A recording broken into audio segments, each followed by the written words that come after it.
I'm very excited to be joined today by Brandon Kramer, the director of the Oscar-shortlisted documentary feature Holding Liat, which also won the Berlin Film Festival Documentary Prize. And that's the same prize that was won by No Other Land before it won the Oscar.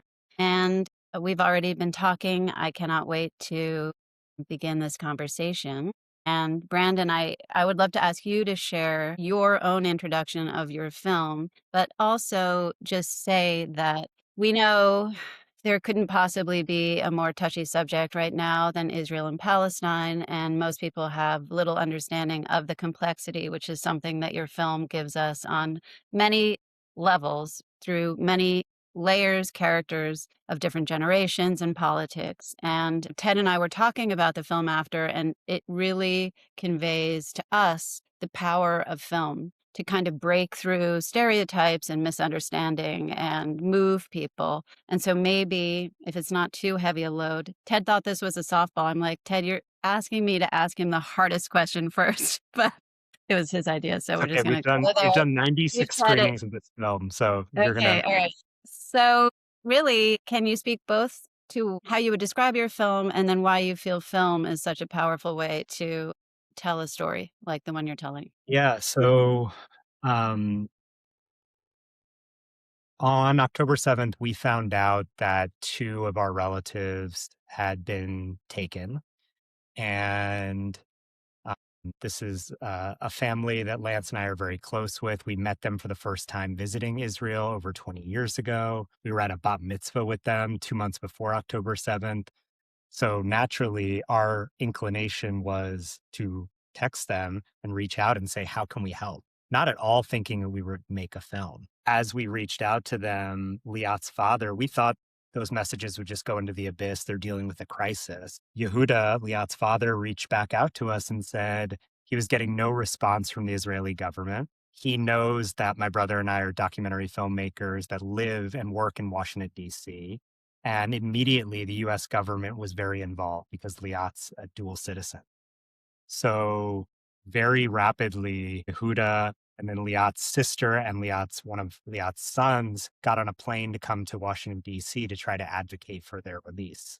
And we felt this responsibility to pick up our camera, not knowing if we were going to do it for a day, a week, a year. Our relatives have been thrown into the epicenter of a geopolitical crisis that the whole world was talking about and trying to make sense of. And the consequences of understanding the nuanced experience of what a family like ours was going through was very, very, and still is very, very significant because already, even in those first days and weeks, thousands of people's lives in Gaza and Israelis that were being held were being threatened. And if so many lives were on the line, I think it's really important that we understand how the victims' families actually feel. And as we started to film, and you see this in the movie, one of the first scenes we filmed was Liat's father saying, I do not want my daughter and son in law's captivity to be used as justification for violence against Palestinians at all. It needs to be the opposite. If my daughter's life is going to be on the line, then this needs to be a moment to call for peace, for reconciliation, for coexistence. And then the fact that his family didn't agree with how he felt, we were bearing witness to a microcosm of the kind of fractures and debates and disagreements that families all over the world were experiencing. But for Liat's family, it was a life and death situation for Liat and Aviv. So the stakes were incredibly high. Yes. I mean, you've just spoken to this power of being personally connected to the family you're filming, but at the same time, that might make it all the more sensitive because you can gain a different kind of access that is incredibly close. I mean, Ted and I have never seen a movie like this in terms of the bravery of going into such a traumatic current situation. The stakes are as high as they can get, and you're with this family. So how did you put guardrails in place maybe with yourself or with them? How did you figure out that how did you negotiate this with them? I mean, they're extremely vulnerable situation and moment in time, and there you are. Yeah, this was the hardest film I've ever made and probably will ever make. I've never made a documentary about family members before, let alone filmed people that are going through this level of a crisis and are this proximate to violence. I think the first thing that we did was really try to show up as family members. So this is not, we weren't there just saying, okay, we're documentarians, therefore we can't be involved as if we don't love you and don't care about you. So I'm helping the family. I live here in DC. I'm calling every senator office I know, every congressperson. I've been through the halls of Congress a lot, working on projects. I'm sitting with them late at night, just providing emotional support. A lot of this film is made off camera as just showing up as somebody who loves them and cares about them. And then, there are the moments that we were filming and, the family was really brave in feeling like Liat is a history teacher.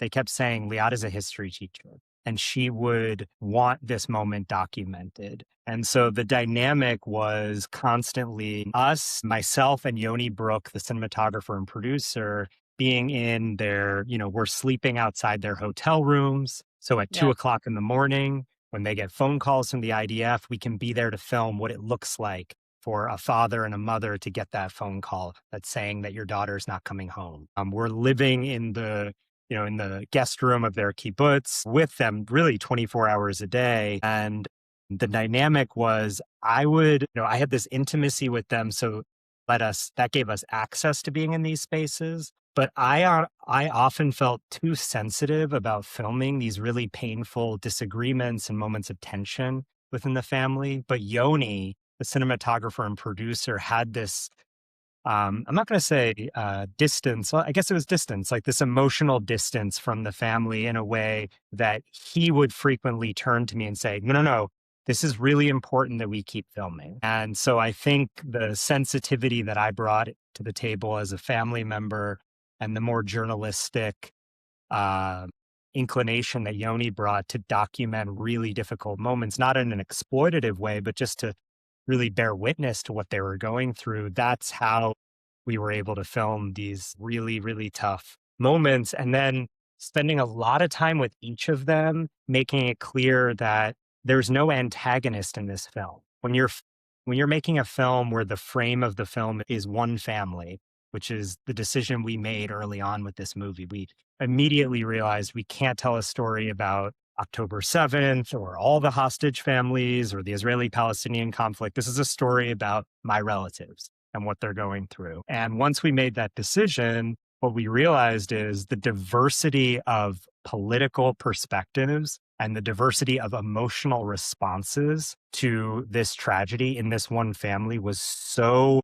vastly different for every person. And so what I wanted to do is make clear to every single one of them that I want this story and this film to empathize with how they're processing this. I want Mm. to understand their own political views, whether I agree with it or not. I Yeah. wanted to create something that was very authentic, that could allow audiences the space to connect with how different people in this family were experiencing this tragedy, with the hope that by doing that, it could invite a diverse group of people into a movie theater to watch one singular story. We're living in a moment where we're on our phones experiencing completely different narratives around this conflict. And, I have my own views, I have my own politics, but the thing I care about more than anything, you asked this question about film. What can film do? What film can do is by getting really close to the lived experiences of people who are directly impacted and seeing it in all its complexity and contradictions and nuances,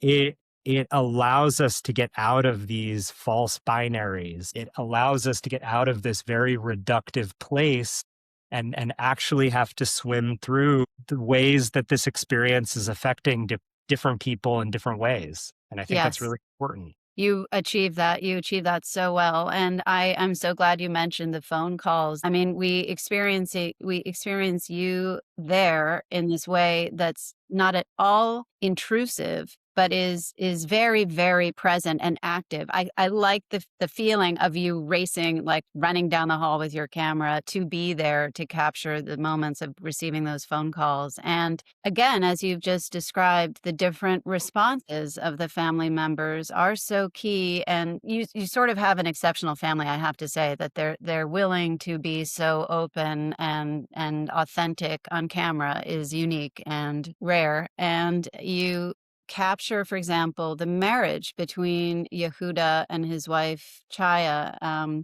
who are not just seen as parents of a hostage of Liat, they also are showing us their own personal differences in responding to this extreme crisis. And I don't know if you want to speak to that, but it's something that, again, the marriage, and then you have Liat's son Netta, who is the youngest of three, who travels with Yehuda to Washington and who seems like he really went through a lot of trauma in the situation with his parents when Liat was taken and his father was taken. And then you have Liat's sister, and you have from Portland flying in. So, but maybe start with the marriage because it's very illuminating and relatable what you show there. Yeah, I mean, right off the bat, Yehuda, like I said earlier, Yehuda's a landscape architect. He's a retired landscape architect. He's never done a TV news interview in his life. He's never been in the public eye ever. He's lived on a kibbutz most of his life. And his daughter and son-in-law are taken captive, and something snapped in him where he just felt, I need to do every single thing possible to A, get them home, and B, if I can't get them home, the values that, he's lived in Israel since the 1970s, and he moved to Israel as part of a socialist youth movement called Hashomer Hatzair, which really was rooted in these values around coexistence, around socialism, around, basically the opposite of the direction that Israel has been moving over the last several decades. And I think he felt that the direction that his country has been moving in is a huge part of the reason why his daughter was taken and his son-in-law was taken, and immediately just became this fierce advocate to say, like, I finally have a platform to actually say my mind. And what was so interesting to me was he immediately was thrown into a universe of people telling him he did not have the right to say that. He was, amidst these other hostage families, and the organizers of the group were saying, you just need to share what plight that your daughter and son-in-law are going through, and that's it. And he said, no, me being silent is actually a political statement in itself about what I think is needed. So I'm going to voice my opinion. His wife, Chaya, their values are very aligned, but for Chaya, her inclination was, I need to stay on the kibbutz, I need to stay in Israel, and I need to be as close as possible to my grandchildren who just barely survived the attack. And her way of processing this grief was to, stay close to them and be with her community and with her family, which is like a beautiful motherly instinct. Their grandson, Ofri, his instinct was the entire kibbutz was evacuated, and he was one of the only people that went back. And he went back because he wanted to pick avocados and work the land in the way that his father did to feel closer to him. So that's the way he processed his grief. Tal didn't want politics to be part of this at all, but felt this responsibility to go to Washington. And so I think, Tall is the sister, Liat's sister. Tal is Liat's sister. And so I think, I don't know, I was feeling like when I left the production on this film, I would come into the world in my friends and my family on social media, and the narrative that I was hearing, it was like, you're on this side or you're on this side. The empathy for, if you're having empathy for people that were taken on October 7th, if that's where your empathy lies, then you must be, then the people that are experiencing that must be against Palestinians, or vice versa. And it was being like, everything was being, the victims and the narratives around the victims was being siloed and just put in this really divisive space. And what I was seeing within my own relatives was something that didn't fit any of those narratives. And I think reflected how most families, the diversity of experiences and thought and emotions that most families go through. And I think documentary film and film in general just has this unique power of getting us out of these, these silos and these false choices. Yes, there's so much nuance, there is so much subtlety, and you give us this full web of, family members and then the larger geopolitics, and there's nuance in all of it. Specifically, what you've raised about when Yehuda is, in Washington and wanting to speak up about, as you said, coexistence and peace and how he would change the messaging if he were in charge because he's basically being told the only thing he can talk about is this personal tragedy. It's very important for people to understand and to hear this and to feel what they're going through, which again, they're so open and so vulnerable. What were you hoping to come out of the Washington side of it? Because again, that too feels like unique access. You get in the halls of Congress, you show the parents of hostages speaking with Congress people and beyond. I mean, there's a phone call from President Biden at the end. So I don't know if you even could have anticipated if in your two previous films that you've directed, you've had experience in and you're from Washington with government, but you really give us inside access there too in a very unique way. And again, it's so true. The power of film is constant in your movie because you are helping us get beyond these awful, reductive news and social media bites and narratives that are just creating worse polarization. So thank you. But yeah, I don't know how you did the DC or what you expected to come out of the DC side of it. I mean, to be honest, when we started filming, one of the questions that we were asking ourselves was already the narratives around the victims of October 7th were being used as justification for horrific acts of violence in Gaza and in the West Bank. And it was, as a storyteller, I'm a big believer in cinema verite, observational filmmaking, where you document when you're documenting truth in front of your camera, or the best you can, closest you can get to that. I'm a big believer that that almost always contributes to a greater understanding. But in that moment, we were asking ourselves, we didn't want to tell a story that could in some way be used to justify and perpetuate violence as well. I think when we started to observe Yehuda, um, with this very strong message that was going incredibly against the grain of peace and reconciliation. And you have to remember, it's very commonplace to have that feeling now, but days after October 7th, to be the father of a hostage, of two hostages, and to be coming out with that message was an extremely controversial thing to be saying. And I think we just felt like, okay, what's unfolding in front of our camera is actually, we can actually explore the weaponization of these narratives through Yehuda as this protagonist who's trying to fight against that.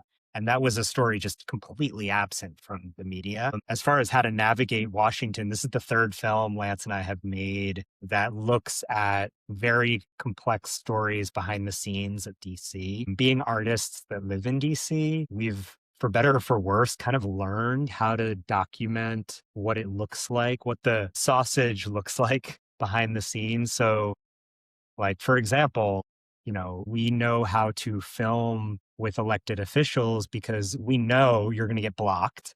We know there's 5 people whose jobs it is to say you can't film this, but there are ways around it. So, for example, when you see Mitch McConnell in the film, they met with Mitch McConnell for an hour. Of course, they said we couldn't film it. We had the camera crew right outside the door. And when they were saying goodbye, we said to Senator McConnell's chief of staff, could we just come in and film just the handshakes at the end? And they're like, okay, that's fine. And we filmed. So in the movie, he's in the film for like a minute. And a lot of these moments where you have these brushstrokes with people in positions of power, institutions, like it's just a minute or two here and there. But that's all you really need because film is not about those meetings. The film is about our family. And so for me, it's actually more about what happens when they leave that office and how they process it together. So when Netta goes on Fox News and they, put his trauma out there in this way that, is really painful to witness, it's not about that moment. Yes, that moment's important, but it's about Yehuda backstage in the green room, feeling like his grandson's pain is being exploited in this way and hearing him reflect on that and talk to his daughter about that. And so, we've found a way to bear witness to these little moments that then allow a viewer just to have just enough of a sense that then you can be in these more intimate spaces where the film really rests. Yes. Yeah. Yeah. Yeah. You did a really amazing job of navigating Washington. Um, Yehuda's brother is another character in the film, and we haven't talked about him yet, but he might also be a historian, and he also speaks about coexistence in a way that's quite powerful. And I wonder that decision to bring him in. I mean, obviously, it's impacting him too, what's happening. Yeah, I mean, once we decided that the frame of the film would be the family, and I say that literally, like in the edit room, and I need to give a huge shout out to our editor, Jeff Gilbert, who maybe we can come to the edit later in the conversation, but he is Yeah. just a master storyteller and really one of the best editors at just having restraint. There's such an inclination in storytelling around politically third rail issues like Israel Palestine to really push an agenda, use film to elicit emotion. And Jeff really had this like MO throughout the film of how do I not do that? I don't want to use the score to make people feel something. I don't want to tell people how to feel. I want to give people a lot of space, which seems easier. It's actually harder to do that, in my opinion. Yeah. The score was really well chosen, by the way. I thought that the tone, you maintain a tone, and the score is very, very sensitive and in sync with that. Yeah, Jordan Dykstra is an incredible composer. But the question about Joel, the uncle, Yeah. we immediately felt that we needed to explore every crevice of this family's experience. And I'm actually related to Yehuda through Joel. So I knew Joel before I knew Yehuda. And I knew Joel because 20 years ago, when I was first going to go to Israel, I had some conversations with Joel about that. And I knew Joel's politics. I knew that he left Israel in the 1970s because he was so disillusioned with the trajectory of where the country was going. And we immediately felt this very strong desire to include him, in particular because the actions he was taking publicly in calling for a ceasefire, in appearing with other bereaved Palestinian family members, was actually like creating some tension and questions amongst his family in Israel. And so immediately we reached out to him. We had to first convince him, like the other family members, that by including him in this film, we were not trying to portray him as an antagonist. Hmm. And I want to underline it because it's so hard to film divergent perspectives in It one is. movie because people, especially in 2025, 2026, they assume that if you're filming with his brother who he disagrees with on politics, then clearly he's going to be the bad guy. And I said to him, no, I want to understand how you feel, just like I want the film to understand how your brother feels. And he eventually agreed. And it was such a gift to the film for many reasons. One, because it just opened the aperture of the story in this way that was really critical. And, as I'm telling this story, tens of thousands of people in Gaza are dying. Children are starving.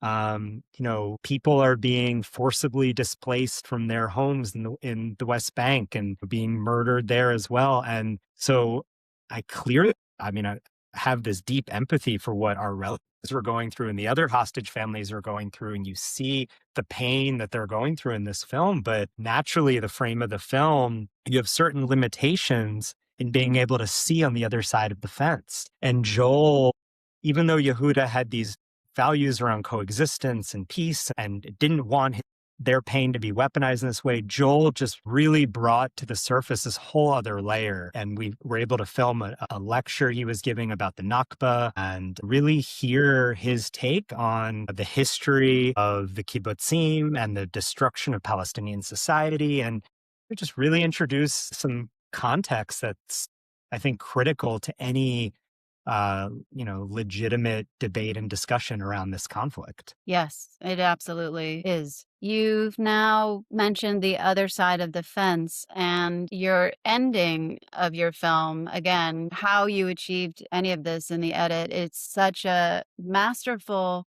film, actually, and it's so beautifully interweaving all of these characters and their perspectives and the stories and the emotion that they're experiencing and the crises they're going through. But your choice for the ending is, again, it's excellent, and I wonder how you arrived at that. I haven't even spoken about I think we're at this point where people know Liat makes it and her husband doesn't, but maybe you can speak to that, and then her return to her children and her family, again, so emotional and movingly told, and then your choices with the ending of the film. How did you manage it all? When we found out Liat was coming home, there's a lot to say about the ethics around just filming with her. So that was a whole universe of just how we navigated that. Once we found out she was coming home, and once we found out she wanted to participate in the film, be in the film, Lance, Yoni, and I had a conversation and we said, this film needs to end with the meaning that she's created out of this experience. How is she processing this? She spent 54 days in captivity. Her husband was killed. She thought her children were killed. Her community was destroyed. What does this mean to her? What does she feel is needed in this moment to move forward? And honestly, it's a scary thing to do that. Part of the beauty of cinema verite is you're documenting truth. But again, when you're documenting truth or trying to document truth, it's a scary thing because we didn't know, was she held in a tunnel? Was she tortured? Is she going to come back and feel like retribution and violence and angry? Is this what we're going to be documenting? Is this how our movie is going to end? And had that been where she went, we would have figured out how to capture that. But she came out, and one of the first things she did is she wrote an op-ed in the New York Times. And she said, I do not want a single Palestinian to be harmed or killed in retribution for what happened to me and my husband. And I want to work toward a better future for my children and the children of Gaza, is what she said. And she immediately joined a group called the Bereaved Families Forum, which is a group of 800 Palestinian and Israeli family members who have lost loved ones in the conflict, jointly calling for peace. And so she gave me and our team as storytellers the greatest gift I think that I will ever experience, which is somebody who has suffered tremendous loss and channeled that loss into a place of profound empathy. And to bear witness to that was extraordinary. And so the film ends.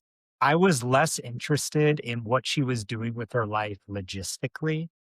Like, is she going here? Is she doing this? And I wanted to know internally where she's at. And so we went to film with her. She's a guide at Yad Vashem Holocaust Museum in Israel. And we went to film with her, and she gave a tour, the same tour that she's given hundreds of times before October 7th.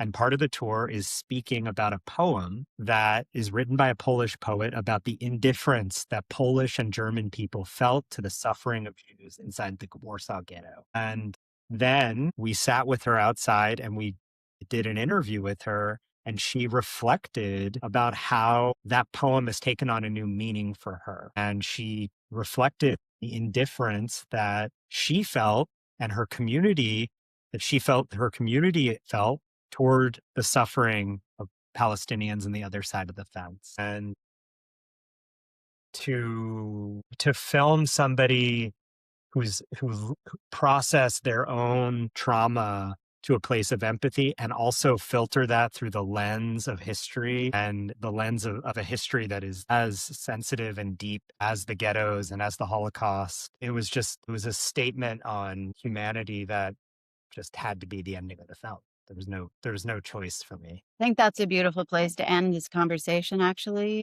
I really, really hope everyone has a chance to see your film and that it gets the full distribution it deserves. And it really deserves for everyone in the world to see this film. Can you tell us? I know it's coming out in theaters in certain cities soon or now. Yeah, it just opened at the Film Forum in New York City last weekend. And then this past weekend, it just opened at the Lemley in Los Angeles. And starting next weekend and then through all of February, it'll be coming out in New York City. I'm sorry, in Washington, D.C., in Boston. If you go to holdingliat.com, you'll have the full list of all the cities it's playing at, or follow the film at Holding Liat on Instagram, on Facebook. And yeah, we've now played the film in over 20 countries, 96 screenings. And I'll just say it's been a profound experience of so many people telling us that if you make a film about this, you're going to get canceled. You're going to get protested. People are going to hate you. There's going to, like so much fear in the process of making this film. I'll just end with this and just saying the, the biggest, the guiding light for Lance and I in telling this story has been to confront fear, because the amount of fear that has been communicated to us throughout production, the edit, and distribution, and continually, all of those fears have not been realized.